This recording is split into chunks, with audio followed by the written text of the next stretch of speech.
펜실베니아 랭캐스터 있는 데를 가면은 그 밀레니엄 티어라는 데가 있습니다. 밀레니엄 티어라서 거기서는 이제 연극을 하는 극장인데 오직 기독교 연극만 합니다. 그래서 거기 그곳과 또 거기서 한 1, 2마일 떨어진 곳에 또 조그만한 그 극장이 있어서 두 군데서 성경이죠. 성경에 나와 있는 그 내용들을 1년 내내 해요. 그래서 뭐 6개월 한 번씩 이렇게 또 새로운 것을 준비해서 하기도 하고, 그래서 그 밀레니엄 티어에 몇 번을 다녀왔습니다. 그 램우가 예수님의 생애에 대해서 한 그 성극을 보았습니다. 그런데 밀레니엄 티어에 제가 한 2,000명 정도 앉는 극장인데 앞에 큰 무대가 있죠. 그 앞에 무대에서 모든 게 다 이루어지죠. 뭐 예수님 탄생을 하면서 동물들이 나타나고 낙타가 나타나고 이러면서 그 모든 장면이 메인 그 스테이지에서 일어나요. 그러나 예수님께서 이제 그 잡히시고 이제 그 겟세마네 동산에서 기도하시다가 결국 이제 가롯 유다의 배신으로 은 30냥을 받고서 가롯 유다가 예수님을 배신하고 그 팔아넘기는 그런 내용들이 또 있죠. 그래서 이제 십자가에 못 박고 못 박혀 돌아가시고 부활하시는 예수님의 생애 전체에 대한 내용을 다루는 그 성경입니다. 근데 이제 그 메인 무대에서 모든 것이 진행되다가 잠깐 이 사이드 옆에 그 사이드 스테이지라고 하죠. 옆에 그 스테이지가 열려요. 커튼을 쭉 쳐있다가. 그러니까 한 2시간 가까이 2시간 정도 되는 그 모든 성극을 딱 똑바로 앉아서 앞을 쭉 보다가 갑작스럽게 옆에가 커튼이 쑥 열리면서 거기서 또 무슨 일이 진행되는 게 보입니다. 제 기억에 아마 가롯 유다가 예수님을 파는데 얼마를 받고 팔 것인가 이런 흥정을 하는 그런 내용이 예수님은 그 메인 무대에서 겟세마네 동산에서 땀방울이 핏방울이 되기까지 간절히 기도하시는 그런 모습이 메인 무대에 있다가 조명이 사이드 무대로 다 비치면서 예수님을 팔아넘기고 하는 그런 가롯 유다의 행위가 잠깐 보여지고 다시 이제 사이드 무대가 커튼이 쳐지고 다시 메인 무대 스팟라이트이 쳐지는 그런 내용을 본 기억이 납니다. 우리는 인생을 살아가면서 항상 우리가 처해 있는 그 상황만을 바라보며 그것만을 생각할 때가 많은 것 같아요. 그런데 우리 예수님을 믿는 사람들에게는 우리가 눈으로 볼 수 없는 그 다른 면이 있다는 것을 항상 의식할 필요가 있습니다. 오늘 말씀 저희가 읽은 내용은 뭐 잘 아시는 내용이죠. 성경을 뭐 한 번 읽으셨든지 2번 읽으셨든지 아니면 신앙생활을 몇 년 하셨으면 설교를 여러 번 들으셨을 수 있는 그런 내용입니다. 오늘 내용은 예수님께서 공생애를 시작하시면서 준비 단계의 마지막 단계에 광야에 가셔서 40일 동안 금식하시고 마귀에게 유혹받는 그런 내용을 기록하고 있습니다. 그 4장 그 23절을 보시면은 시험하는 자가 예수께 나와 이르되 4장 1절에서는 마귀에게 시험을 받으러 광야로 가셨다 이렇게 나와 있어요. 그러다가 이제 4장 저희가 읽은 마지막 부분 그 11절에 가서 보셔도 이렇게 나와 있죠. 이에 마귀는 예수를 떠나고 천사들이 나와서 수종 들었다 이렇게 나와 있습니다. 다시 말해서 예수님께서 공생애를 시작하시기 위해서 준비하는 마지막 단계에서 이제 영적으로 기도하시고 무장하시는 그 내용 속에 그리고 이제 공생애를 시작하시려 하는 그 순간 마귀가 와서 예수님을 유혹하고 있는, 다시 말해서 마귀가 예수님께서 이 세상에 오셔서 하시고자 하는 그것을 방해하기 위해서 마귀가 사탄이 나타나는 것을 볼 수가 있습니다. 욥기에 잠깐 가서 한 군데 보고 다시 돌아오겠습니다. 욥기 말씀입니다. 이 성경을 쭉 보시다 보면은 이제 항상 그 표면 속에서 표면화돼서 나타난 그 내용만 우리가 쭉 보다가 이 욥기 1장과 2장에서 잠시 그 영적인 세계에 대해서 잠깐 보여주는 내용이 나와요. 그러니까 이제 메인 무대에 스팟라이트이 없어지면서 이제 사이드 무대가 잠깐 열리면서 그 뒤에서 어떤 일이 벌어지고 있는가를 잠깐 보여주는 내용이 욥기 1장과 2장에 나오고 있습니다. 욥기 1장 761페이지입니다. 6절에 기록되어 있죠. 바로는 하나님의 아들들이 와서 여호와 앞에 섰고 사탄도 그들 가운데에 온지라. 여호와께서 사탄에게 이르시되 내가 어디서 왔느냐? 사탄이 여호와께 대답하여 이르되 땅을 두루 돌아 여기저기 다녀왔나이다. 여호와께서 사탄에게 이르시되 내가 내 종 욥을 주의하여 보았느냐? 그와 같이 온전하고 정직하여 하나님을 경외하며 악에서 떠난 자는 세상에 없느니라. 사탄이 여호와께 대답하여 이르되 욥이 어찌 까닭없이 하나님을 경외하리이까? 주께서 그와 그의 집과 그의 모든 소유물을 울타리로 두르신 때문이 아니니까? 주께서 그의 손으로 하는 바를 복되게 하사 그의 소유물이 땅에 넘치게 하셨음이니이다. 이제 주의 손을 펴서 그의 모든 소유물을 치소서. 그리하시면 틀림없이 주를 향하여 욕하지 않겠나이까? 여호와께서 사탄에게 이르시되 내가 그의 소유물을 다 내 손에 맡기노라. 다만 그의 몸에는 내 손을 대지 말지니라. 사탄이 곧 여호와의 앞에서 물러가니라. 그래서 13절부터 갑작스럽게 7 아들과 3 딸이 있던 그 모든 자녀가 죽죠. 더 나아가서는 욥이 가지고 있었던 수많은 물질, 그 소유가 다 사라지죠. 다 빼앗기는. 그래서 완전히 빈털터리가 된 욥의 모습을 1장 마지막 부분에 기록하고 있습니다. 20절을 보시면 이렇게 나와 있습니다. 욥이 일어나 겉옷을 찢고 머리털을 밀고 땅에 엎드려 예배하며 이르되 내가 모태에서 알몸으로 나왔은즉 또한 알몸이 그리로 돌아다올지라. 주신 이도 여호와시오 거두신 이도 여호와시오니 여호와의 이름이 찬송을 받으실지니이다 하고 이 모든 일에 욥이 범죄하지 아니하고 하나님을 향하여 원망하지 아니하니라. 10명의 자녀가 죽고 자기의 모든 소유가 빼앗긴 상황 속에서 분명히 사탄이 하나님 앞에 말한 것은 하나님께서 그를 축복하시고 부족함이 없게 하셨기 때문에 그가 하나님께서 충성한다고 말했는데 욥이 하나님 앞에 주신 이도 하나님이시고 빼앗아 가신 이도 하나님이시다 하면서 하나님의 이름을 찬송할지어다라고 말합니다. 2장에서 다시 말합니다. 또 하루는 하나님의 아들들이 와서 여호와 앞에 서고 사탄도 그들 가운데 와서 여호와 앞에 서니 여호와께서 사탄에게 이르시되 내가 어디서 왔느냐? 사탄이 여호와께 대답하여 이르되 땅을 두루 돌아 여기저기 다녀왔나이다. 여호와께서 사탄에게 이르시되 내가 내 종 욥을 주의하여 보았느냐? 그와 같이 온전하고 정직하여 하나님을 경외하며 악에서 떠난 자가 세상에 없느니라. 내가 나를 충동하여 까닭없이 그를 치게 하였도다. 그가 여전히 자기의 온전함을 굳게 지켰느니라. 사탄이 여호와께 대답하여 이르되 가죽을 바꾸오니 사람이 그의 모든 소유물로 자기의 생명을 바꿀지라. 이제 주의 손을 펴서 그의 뼈와 살을 치소서. 그리하시면 틀림없이 주를 향하여 욕하지 않겠나이까? 여호와께서 사탄에게 이르시되 내가 그를 내 손에 맡기노라. 다만 그의 생명은 해하지 말지니라. 그래서 곧바로 사탄이 나가서 욥의 몸을 치죠.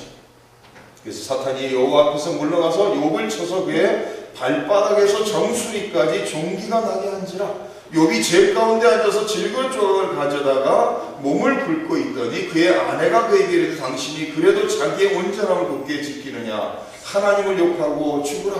그가 이르되 그대의 말이 한 어리석은 여자의 말 같도다. 우리가 하나님께 복을 받았은즉 화도 받지 아니하겠느냐 하고 이 모든 일에 욥이 입술로 범죄하지 아니하니라. 참 어려운 모습이죠. 지금 욥은 온전하고 거룩하고 믿음의 사람이라고 하나님께서 인정을 하시고 하나님께서 칭찬을 하셨어요. 그래서 사탄이 하나님께서 그의 삶을 풍족하게 하고 축복하셨으니까 하나님께 충성하지 않느냐. 그래서 하루아침에 열자녀가 죽음을 당하고 자기의 모든 소유를 빼앗기게 되고 알거지가 된 상황 속에서 이제 더 나아가서는 온몸에 종기가 나서 얼마나 간지러웠는지 성경이 뭐라고 얘기했죠? 질그릇 조각을 가지고 몸을 긁고 있다. 더 나아가서는 그의 아내까지도 그를 저주하는 말을 하고 떠나가 버립니다. 지금 욥기 1장 2장에서 잠시 영적인 세상이 사이클튼이 살짝 열려서 지금 이런 일이 하늘에서 일어나고 그것을 근거로 욥의 삶 속에 이런 일이, 이런 결과가 나타났다라고 보여주고 있는 거예요. 그래서 욥기 이제 3장에서 계속해서 이제 새 친구와 친구들이 와서 주고받는 대화가 쭉 기록되어 있죠. 그러면서 욥이 이제 자기가 태어난 날을 원망하고 그러면서 너무 고통스럽고 힘드니까 원망하는 그런 많은 내용이 나오고 있습니다. 결국은 여러 가지 어려움을 통해서 불구덩이에 여러 번 들어갔다 나오는 그런 체험을 통해서 정금같이 나오는 것을 욥기 마지막에 기록하는 것을 볼 수가 있습니다. 우리는 신앙생활하면서 많은 기독교인들이 놓치기 쉬운 것 중에 하나가 영적인 세상에 대한 것인 것 같아요. 우리는 육적인 세상에 살면서 우리가 만질 수 있고 볼 수 있고 들을 수 있고 우리의 감각으로 오감으로서 체험할 수 있는 그것을 근거로 살아가기 때문에 우리는 인생을 살아가면서 영적인 세계에 대해서 좀 무관하고 무심할 수가 있는 것 같아요. 그러나 우리가 기억해야 되는 것은 영적인 세계가 있다는 겁니다. 사탄에 대해서, 마귀에 대해서 오늘 이 시대에 아마 극적인 그 반응을 하는 게 많은 것 같은데 많은 분들이 사탄에 대해서 과소평가할 수가 있어요. 뭐 이 세상에 사탄이 마귀가 어디 있느냐 그러면서 사탄과 마귀는 존재하지 않는다, 아무것도 할 수 없다 이렇게 생각하는 사람이 있을 수 있는 반면에 정반대로는 사탄을 대해서 과대평가할 수 있죠. 사탄이 두려워서 마귀가 자기를 어떻게 할까 두려워서 끊임없이 두려움 속에 떨고 있는 사람이 있을 수가 있습니다. 우리는 사탄을 유혹을 이길 수 없고 우리가 유혹받을 때마다 넘어질 수밖에 없다고 생각하는 사탄을 과대평가할 수가 있습니다. 과소평가하거나 과대평가할 수가 있어요. 그러나 우리는 기억해야 되는 것은 사탄은 영적인 존재로서 분명히 존재한다는 것을 우리 기억해야 됩니다. 왜냐하면 성경 전체 속에서 창세기 1장, 2장 하나님의 창조하는 그때만 사탄이 안 나타나고 창세기 3장부터 사탄이 등장을 합니다. 뱀의 모습으로서 사탄이 아담과 하와를 유혹하는 것으로 시작해서 성경 전체 속에서 계속해서 표면적으로는 드러나지 않지만 그 내면에서 영적인 세계에서 끊임없이 역사하고 있는 것을 우리는 알아야 된다는 말씀입니다. 그 베드로전서 5장에 보면 이런 말씀이 나와 있습니다. 너희 염려를 다 주께 맡기라. 이는 그가 너희를 돌보심이라. 근심하라, 깨어라. 너희 대적 마귀가 우는 사자같이 두루다니며 삼킬 자를 찾나니. 욥기에서도 말했죠. 사탄이 하나님 앞에 나왔는데 어디 있다 누구냐 하니까 내가 세상을 두루 돌아다니다 왔다라고 말했습니다. 우리의 원수 마귀는 끊임없이 우는 사자같이 믿는 사람들을 할 수만 있다면 삼키기 위해서, 유혹하고 넘어뜨리기 위해서 끊임없이 찾아다닌다라고 말하고 있습니다. 너희는 믿음을 굳건하게 하여 그를 대적하라. 이는 세상에 있는 너희 형제들도 동일한 고난을 당하는 줄을 알미라. 예수님께서 십자가에, 예루살렘에 가서 십자가에 죽어야 된다는 말씀을 제자들에게 했을 때 베드로가 결코 그럴 수 없다고 말하죠. 내가 예수님을 위해서 가족을 버리고 예수님을 위해서 모든 것을 헌신하고 따라다녔는데 결코 죽을 수 없다고 말합니다. 그래서 예수님께서 베드로를 향해서 사랑하는 베드로를 바라보면서 사탄아 내 뒤로 물러가라 이렇게 말하게 된 거예요. 지금 베드로가 사탄이라는 것이 아니라 지금 베드로를 통해서 예수님을 유혹하고 넘어뜨리려 하는 그 영적인 존재 사탄을 향해서 예수님께서 명령하고 있는 말씀입니다. 제가 92년도에 신학교를 가기 전에 회사를 다녔습니다.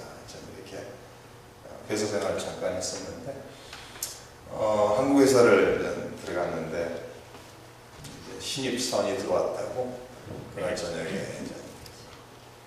환영회 같은 거 한다고 이렇게 같이 식사를 하고 나갔어요. 이제 한국 회사니까 뭐 식사하면서 이제 술을 마시죠.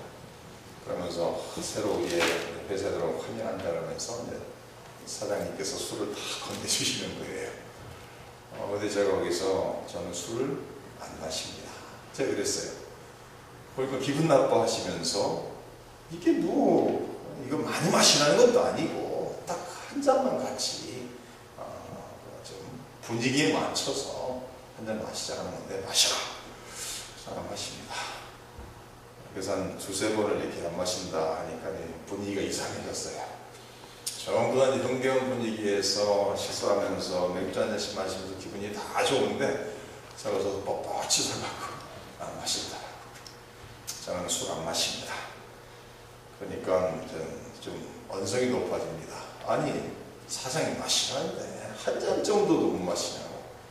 그래서 거기서 분위기가 좀 안 좋아지고 그렇지만은 마셔서는 안 될 것 같아요. 그래서 저 예수님 믿는 사람이라 저는 안 마십니다. 그랬더니 그러다면 분위기가 완전히 다운돼갖고 완전히 이상해졌죠.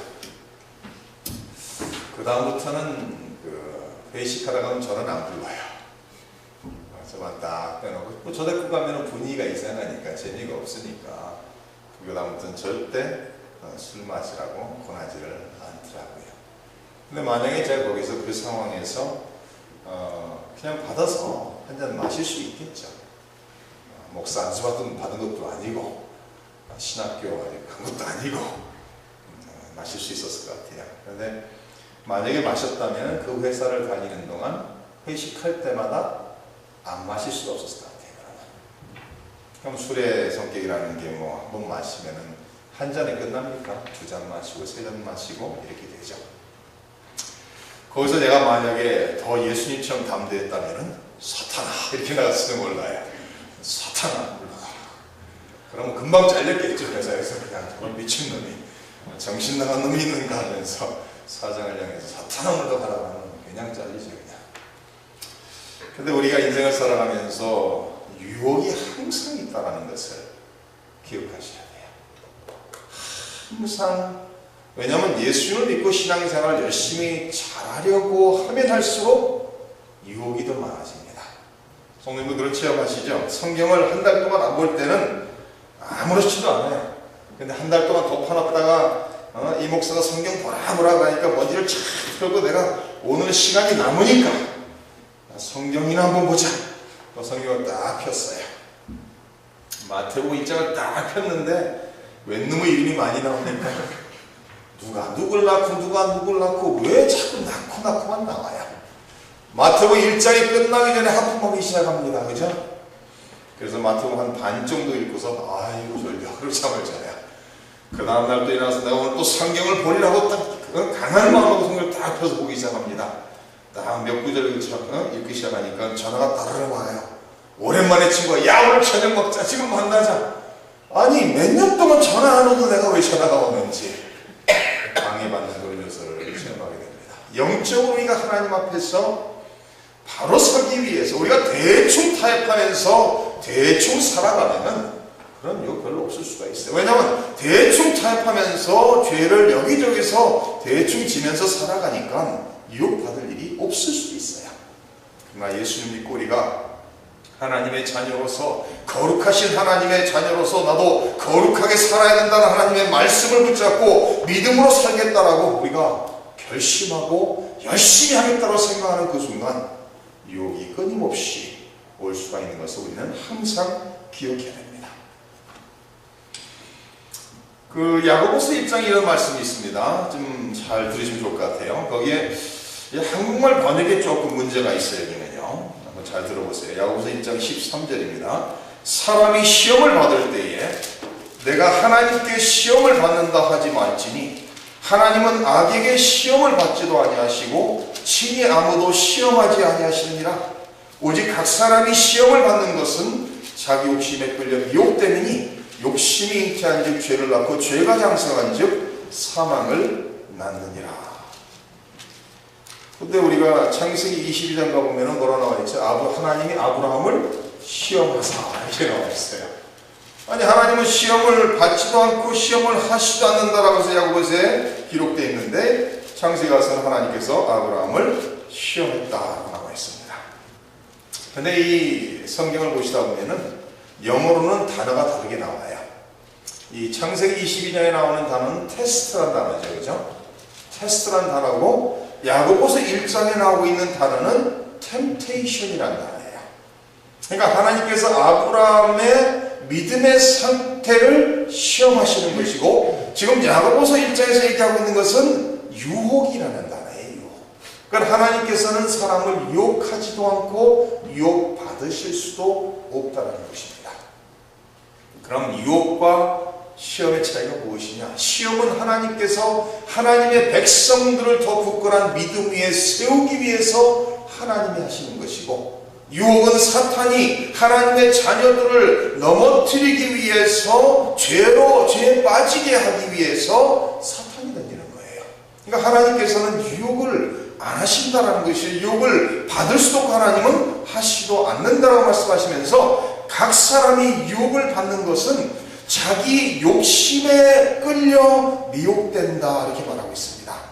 욕심이 잉태한 즉 죄를 낳고 죄가 장성한 즉 사망을 낳는다.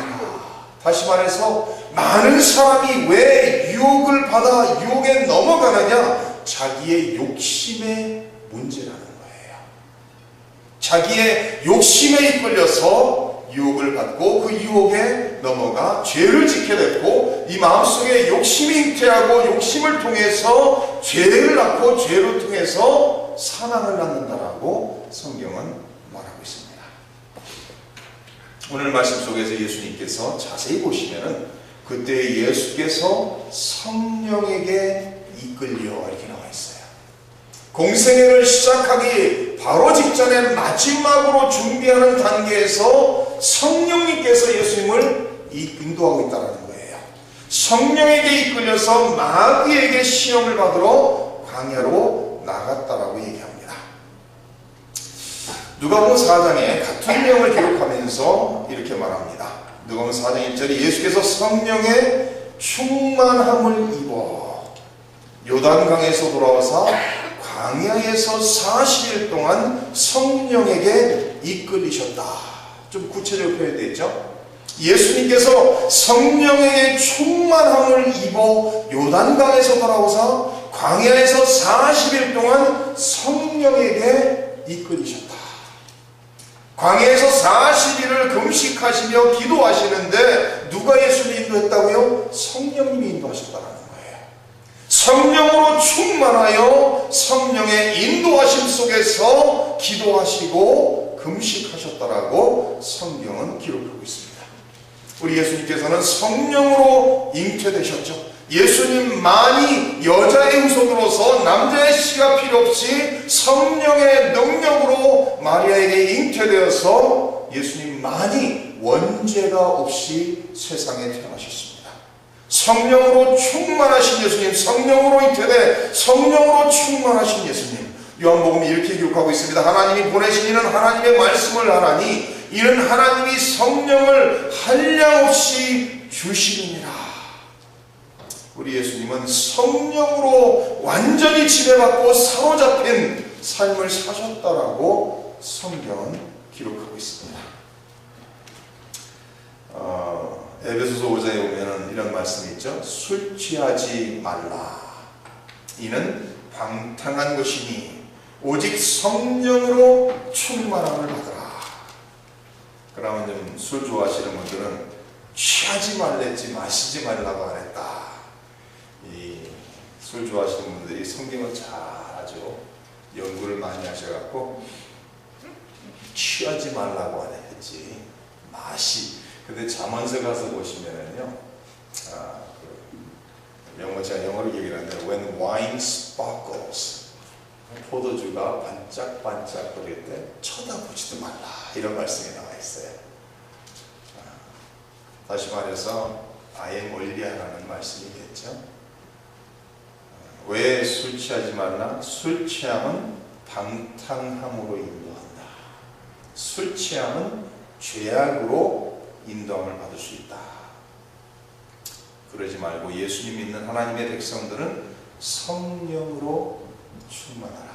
다시 말해서 술이 우리 안에 들어가서 우리를 가득 채우면은 술로 우리를 지배하여 방탕한 행동을 하게 하니까 그러지 말고 성령으로 지배함을 받아 성령의 거룩하신 영의 인도하심 속에서 성령이 주시는 능력으로 살라고 성령하라고 있습니다. 제가 신학교 다닐 때 교수님과 같이 식사를 하면은요, 식사를 따고 다녀놓고서 와인 한 잔을 따고 다녀요. 그럼 제가 거기서 만약에 사탄아 이래도 큰일 나죠, 그죠? 그분은 와인 한 잔을 저녁 식사를 하면서 한 잔 마시면서 죄책감이 없어요. 그게 뭐 술이라는 개념으로 마시는 게 아닌 것 같아요. 근데 우리 한국 사람들은 좀 다릅니다. 한국 사람은 어떻죠? 1차가 있고 2차가 있고 3차가 있고 필름 끊어질 때까지 한국 분들의 얘기를 들어보면은 내가 어떻게 해서 거기가 있는지 자다 깨보니까 길바닥에서 눈을 떴더라, 이런 소리 하는 얘기를 들어보면 이해가 안 가요. 황당한 얘기죠. 완전히 술로 사로잡힘 속에서 내가 무슨 말을 했는지 무슨 행동을 했는지 전혀 모르는, 그거는 하나님의 자녀의 모습이 될 수가 없습니다. 하나님은 질서의 하나님입니다. 무질서의 하나님이 아니죠. 우리 예수님 믿는 사람들은 성령으로 지배함을 받고 예수님을 믿는다라고 예수님을 주라고 고백한 모든 사람에게는 이미 성령이 안에 거하시고 성령이 이미 안에 함께 하신다고 성경은 말하고 있습니다. 그래서 그 성령의 지배하심 속에, 성령 충만 속에, 성령의 인도하심 속에서 믿음으로 거룩하게 살아가는 것이 우리 믿는 사람들의 모습이어야 된다는 말씀입니다. 그리고 예수님께서는 성령에 이끌려서 40일 동안 금식하시면서 40일 동안 기도하셨다라고 성경은 말합니다. 40일 동안 금식을 하시고 40일 동안 금식 기도하셨다라고 성경은 말하고 있어요. 우리 예수님의 삶을 바라보면요, 예수님의 삶은 공생애 시작하기 바로 직전에 40일 금식 기도라는 것으로 시작하여 공생애 3년 동안 계속해서 아무리 바쁘고 힘이 든다 할지라도 끊임없이 기도하는 시간을 가지시고, 더 나아가서는 공생의 마지막 단계에 도달해서 지금 가룟 유다의 배신을 통해서 쓴 30냥의 노예값에 팔리기 바로 직전에 마지막 자유인의 시간을 겟세마네 동산에서 또 기도하시죠. 기도하시면서 땀방울이 핏방울 같이 흘렀다라고 말하고 있습니다. 그리고 더 나아가서 우리 예수님께서는 십자가에서 극심한 고통과 극심한 수치와 저주 속에서도 7말씀을 하고 있는데 그 7말씀 중에 3마디가 기도라는 거예요. 그리고 예수님께서 마지막으로 7번째 말씀이 바로 기도로서 생애를 마치고 있습니다. 예수께서 큰 소리로 불러 이르시되 아버지 내 영혼을 아버지 손에 부탁하나이다 하고 이 말씀을 하신 후 숨지시니라, 이렇게 나와 있어요. 우리 예수님께서는 세상 것으로 가득 찬 것이 아니라 하나님의 영이신 거룩하신 성령으로 충만하고 가득 찼고, 더 나아가서는 성령의 인도하심 속에서 하나님 아버지와 끊임없이 대화 나누며 교제하기를 기뻐하신 삶을 살았던 것을 볼 수가 있습니다. 우리 예수님 믿는 사람들이 아마 힘들어하는 것 중에 하나가 무엇이죠? 기도하는 일이죠. 우리는 기도하는 시간이 낭비되는 시간인 것처럼 생각해요. 그러나 그렇지 않죠. 기도하는 시간은 하나님과 대화를 나누며 하나님과 교제를 하면서 하나님의 지혜와 하나님의 능력을 부여받는 그런 복된 시간이라는 거예요. 많은 사람들이 기도를 어렵게 생각을 해요. 기도는 아주 단순하게 하나님과 대화 나누는 것이라고 생각을 하면 맞습니다. 빌립보서 4장에 이런 말씀이 있습니다. 아무것도 염려하지 말고 다만 모든 일에 기도와 간구로 너희 구할 것을 감사함으로 하나님께 아뢰라. 그리하면 모든 지각에 뛰어난 하나님의 평강이 그리스도 예수 안에서 너희 마음과 생각을 지키실 것이라고. 데살로니가전서에서 말합니다. 항상 기뻐하라. 쉬지 말고 기도하라. 범사에 감사하라. 이것이 그리스도 예수 안에서 너희를 향하신 하나님의 뜻이라는 거예요. 하나님께서 우리를 향하여 내 뜻이 이것이다 말씀하시면서 기도하라는 거예요. 언제 기도하라? 쉬지 말고 항상 계속해서 기도하고 살아가는 거예요. 항상 하나님만을 바라보며 하나님만을 의지하며 하나님과 대화 나누며 하나님께 간구하며 끊임없이 하나님께 찾아나가는 거예요. 누가 보면 예수님께서 이런 비유로 기도에 대해서 가르치십니다.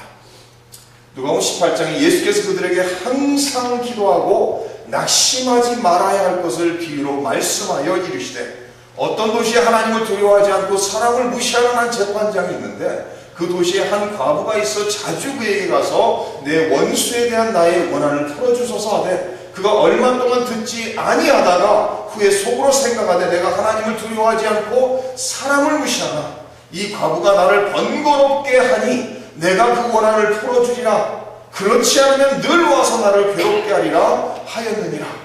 주께서도 이르시되 불의한 재판장이 말한 것을 들으라. 하물며 하나님께서 그 밤낮 부르짖는 택하신 자들의 원한을 풀어주지 아니하시겠느냐. 사람도 계속해서 귀찮게 하면은 귀찮아서라도 하나님을 두려워하지 않고 사람을 무시하지만 이 사람이 나를 끊임없이 찾아오고 나를 귀찮게 하니까 내가 들어주겠다고 말한다는 거예요. 그러면서 하물며 하나님께서 하나님의 택하신 하나님의 자녀들이 하나님 앞에 부르짖고 하나님께 간구하고 기도하는데 하나님께서 들어주시지 않겠느냐는 거예요. 다시 말해서 들어주시겠다는 겁니다. 기도하면은 누가 축복을 받아요? 기도하는 내가 축복을 받는 거예요. 기도하지 않으면은, 기도 안 하는 내가 손해를 보는 거예요. 저희 아이 중에서 5 중에서 하나 둘은 한마디 딱 했다가 엄마 아빠가 딱 놓으면은 그냥 끝나요. 무조건 엄마 아빠 말에 무조건 순종 타입이에요. 하나는 얘기했다가 no 그러면은 또 물어봐요. 또 no. 그래서 제가 그래요. What part of no don't you understand? no가 n 오잖아요. 그럼 n을 못 알아듣냐? o를 못 알아듣냐? 어려운 게 아닌데. 그래서 1번, 2번, 3번, 4번쯤으로 끝나야 돼요. 근데 그 중에서 딱 하나는 한 번 물어보고 no. 5분 있다 또 물어봐요. no를 잊어버렸어요. no. 5분 있다 또 물어봐요. 끊이지 않고 물어봐요. 뭘 딱 제가 얘기하잖아요. 아빠가 뭐 이렇게 하겠다. 그러면 당장 하게 만들어요. 한 해는. 안 하면 귀찮아 죽도록 만드는 거예요. 그러니까 제가 아이들을 양육하면서 보니까 노를 해도 자꾸 찾아오는 애. 걔한테 조금 더 하는 것 같더라고요. 결국은. 더 하는 게 다른 아이들보다 더 많이 사랑하기 때문에 이슈가 아닌 것 같아요. 이거는요. 귀찮아 죽겠어요. 그것도 하시면 이해되죠? 애가 2 이상 되면 그런 아이가 있을 수 있어요. 그러니까 제 아주 항상 순종하던 아이 하나가 보니까 쟤는 쫙 가다 보니까 아빠가 쟤한테 딱 넣어 끝났는데 얘는 자꾸 얘기니까 예스가 노가 예스는 아닌데 조금 시간이 바뀌는 것 같거든요. 그러니까 항상 순종하던 아이도 이제는 2-3번을 물어봐요. 바뀌었어요. 제가 두려운 것은 끊임없이 물어보는 게 저는 바뀔까봐 무서워요. 사실은 사람도 그래요, 그죠? 뭔가 계속해서 지금 예수님께서 가르친 내용이 그거잖아요. 하나님을 두려워하지 않고 하나님을 믿지도 않고 사람을 무시하는 사람일지라도 과부가 와서 계속 귀찮게 하니까 내가 귀찮아서라도 들어주겠다. 근데 성경은 뭐라고 있죠? 하물며 하나님께서, 우리를 사랑하시는 하나님께서 당신이 핏값을, 독생자들의 핏값을 주시고 사실 자녀들이 나와서 하나님께 부르짖고 하나님께 간구하고 하나님께 기도하는데 안 들어주시겠다는 거예요. 들어주시겠다는 거예요. 그러니까 기도하라는 거예요. 이 세상에서 가장 바빴던 분이 누군지 아세요? 예수님이십니다. 가장 기도 많이 하신 분이 누군지 아세요? 예수님이십니다. 우리는 시간이 없으면 기도를 할 시간이 없다라고 기도는 빼먹어도 되는 것처럼 생각해요. 그러나 정반대입니다. 시간이 없으면 없을수록 기도를 더 할 필요가 있어요. 왜? 작은 시간을 하나님이 주시는 지혜로서 아름답게 잘 쓰기 위해서라도 기도해야 돼요. 이 사랑하는 성도님들, 말씀 마칩니다. 우리 예수님께서 삶 전체를 성령에게 지배받고 사셨어요. 세상 것들을 향한 욕심으로 지배받고 산 것이 아니라, 아니면 세상에 있는 것들로 가득 차서 그것들로 지배받고 사신 것이 아니라 하나님의 거룩하신 영이신 성령님에게 사로잡히시고 성령으로 충만하여 성령님의 지배하심 속에서 인생을 사셨습니다. 더 나아가서는 성령의 충만 속에서 끊임없이 하나님 아버지와 기도를 통해 교제하고 대화하는 일을 기뻐하시는 삶을 사셨어요. 우리 사랑하는 성도님들도 성령으로 충만하여 날마다 기도하기를 기뻐하시는 그의 하나님 아버지와 깊은 교제를 날마다 기도를 통해서 이루어 가시기를 주님의 이름으로 축원합니다.